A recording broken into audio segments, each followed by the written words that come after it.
Le titre de cette émission, c'est pour votre information et je pense qu'évidemment, en tant que citoyen lavallois, vous voulez connaître aussi les actions de vos différents élus.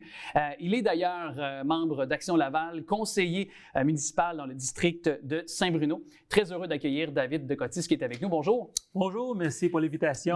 Toujours un plaisir. C'est pas votre première fois chez nous, donc toujours très heureux de pouvoir donner la parole quand même aux élus, de faire aussi mention des actions de nos élus, parce que je pense qu'il faut le rappeler, hein, le palier de gouvernement le plus près qui peut avoir une action directement, une incidence directe. Je pense que ça commence par le municipal pour les gens qui nous écoutent, là. C'est sûr, le municipal, c'est le gouvernement de proximité. Alors, c'est nous autres qu'on reçoit tous les appels de tous les dossiers, de tous les sujets. Alors, c'est important. Exactement, de la mobilisation. Et justement, vous avez parlé des dossiers. Abordons certains dossiers que vous vouliez aussi qu'on attaque de front dans cette conversation aujourd'hui ensemble. Notamment, vous, en tant que conseiller, il y a le prolongement du boulevard d'Agenais qui, je pense, vous interpelle, là. Absolument. C'est un dossier très important, pas juste pour moi, David Decotis, mais vraiment pour les citoyens qui habitent à Vimont-Auteuil et même dans l'ouest de Laval. Aujourd'hui, d'aller de l'est à ouest, on a le boulevard Sainte-Rose, le boulevard Saint-Aliziard et le boulevard Saint-Martin. On a besoin vraiment de prolonger le boulevard d'Agenais, de Francis-Hugues jusqu'à de Laurentides. Il ne faut pas oublier qu'à l'époque, on n'avait pas la gare Virmont. On pousse le transport en commun, on introduit la gare Vimont.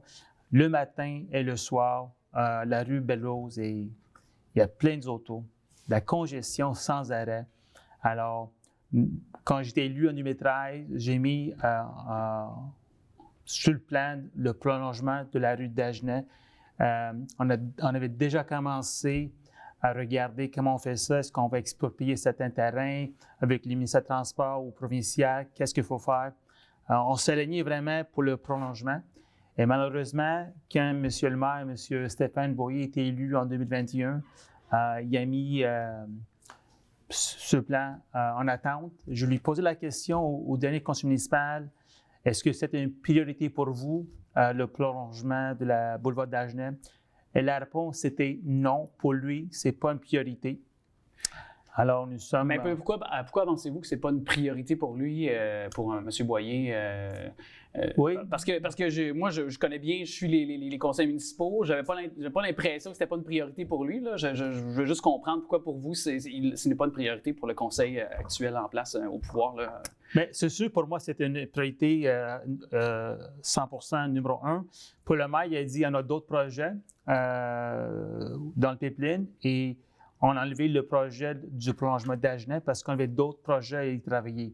Et j'ai posé la question, c'est correct, quel projet est-ce que vous avez remplacé pour mettre en place un autre projet? Alors, vous avez enlevé le projet, le boulevard d'Agenais.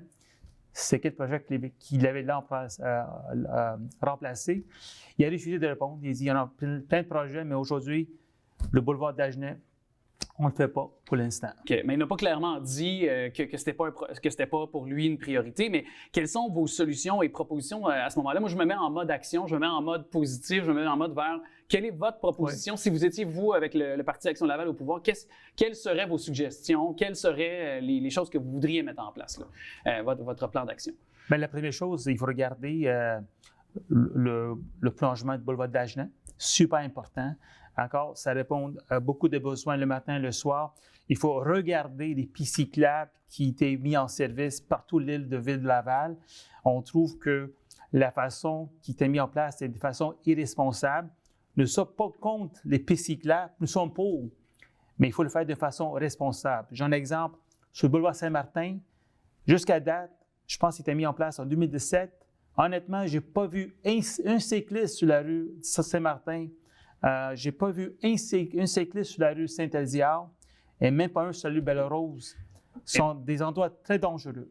Et qu'est-ce que vous feriez pour mettre davantage de pistes cyclables, justement? Quelles seraient vos actions? Encore là, je vous relance parce que c'est mon rôle de vous relancer. Non, mais c'est bien. C'est ça, puis de faire l'avocat du diable. Parce que, donc, quelles seraient vos actions? Est-ce que vous peut-être meneriez une consultation? Est-ce que vous auriez peut-être des orientations avec celle-ci? Première chose, il faut établir qu'on va planifier pour demain. Alors, les pistes cyclables sont très importants pour notre avenir. Mais il ne faut pas fermer les yeux et déployer ça partout juste parce qu'on veut dire oui, on a les pistes cyclables Laval. Alors, on a un trajet qu'on peut peut-être changer pour une piste cyclable. Il faut consulter, des vraies consultations, parce que ce qu'on voit aujourd'hui à l'Hôtel des Villes, les décisions sont déjà prises. Ils font semblant de faire des consultations déjà avec qu'est-ce qu'ils veulent faire. Alors, il faut vraiment avoir des vraies consultations parce qu'à la fin de la journée, ce sont les citoyens de Ville Laval qui vont utiliser les pistes cyclables. Et s'ils ne sont pas contents, s'ils jugent que ce sont dangereux, ils ne vont pas les utiliser. Alors, il faut faire des consultations. Il faut expliquer, voici ce qu'on veut faire, qu'est-ce que vous pensez. Et il faut travailler en collaboration. Nous sommes un gouvernement de proximité. Il ne faut jamais oublier ça. La façon que ça se passe aujourd'hui, nous ne sommes pas un gouvernement de proximité. Nous sommes un gouvernement qui dépense pour essayer de trouver des solutions. Bien, je me tourne vers un autre dossier que vous avez voulu aborder, notamment l'augmentation de taxes. Laval, qui, à l'instar de bien d'autres villes au Québec, qui augmente la facture de taxes foncières de ses résidents de 4,8 % pour les propriétaires de maisons, entre autres unifamiliales. Oui. Vous avez déjà été au pouvoir, vous avez déjà dans un autre parti, vous connaissez la réalité, c'est quoi gouverner à l'interne. Vous voyez comme nous le portrait qu'on a. Toutes les villes au Québec doivent faire face à l'inflation.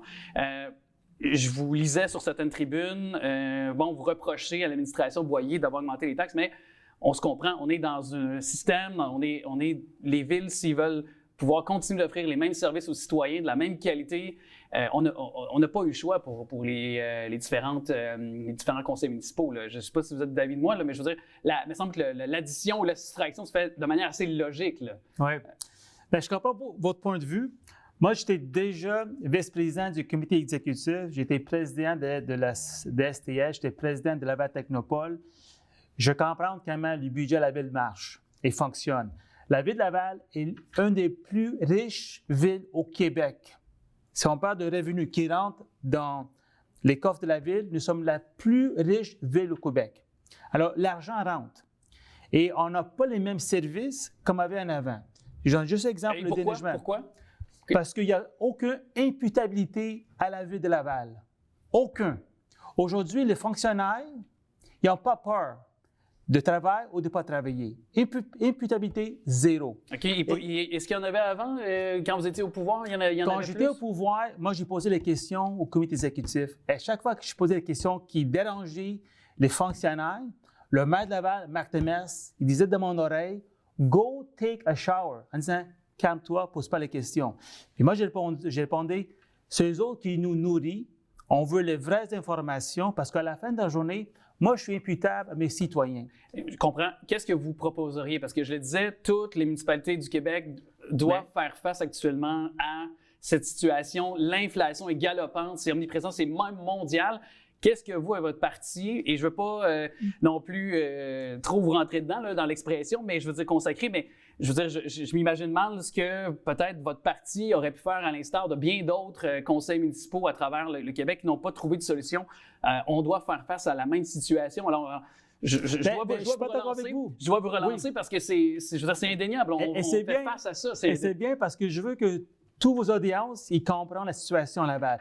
Je répète, nous sommes la ville la plus riche au Québec. On n'a pas les mêmes déficits comme d'autres villes. Alors, on peut bien gérer notre argent. Alors, la question se pose, est-ce que les élus en place aujourd'hui, je parle du maire et son équipe, est-ce qu'ils sont responsables de façon que l'argent des contribuables est géré? Et la réponse est non. Je donne un exemple. On va y aller rapidement, par exemple. Oui. Ils ont proposé de dépenser 180 millions de dollars pour une grande bibliothèque. Ce n'est pas nécessaire. Pas du tout. Ils ont dépensé 5 millions de dollars pour une étude pour créer une usine de biométhanisation. Ce n'était pas nécessaire. On a voté contre. Ils ont décidé de donner, en cachant l'ancien directeur général, une prime de départ de plus que 600 000 dollars. Ce n'était pas nécessaire. L'argent comme ça, quand ce n'est pas notre argent, c'est facile à dépenser. Alors, à votre réponse, la ville est très riche. C'est une façon de comment nous sommes capables de gérer l'argent des contribuables. Et aujourd'hui, ça fait d'une façon irresponsable. Monsieur De Cotis, ça a été, disons, animé comme conversation, mais, absolument. Mais je pense que les gens ont apprécié. Moi, j'ai apprécié. Merci à vous. Merci beaucoup. Évidemment, aussi au courant des dossiers municipaux, on suit également les différentes séances de conseil municipal. Merci à vous. Merci pour l'invitation.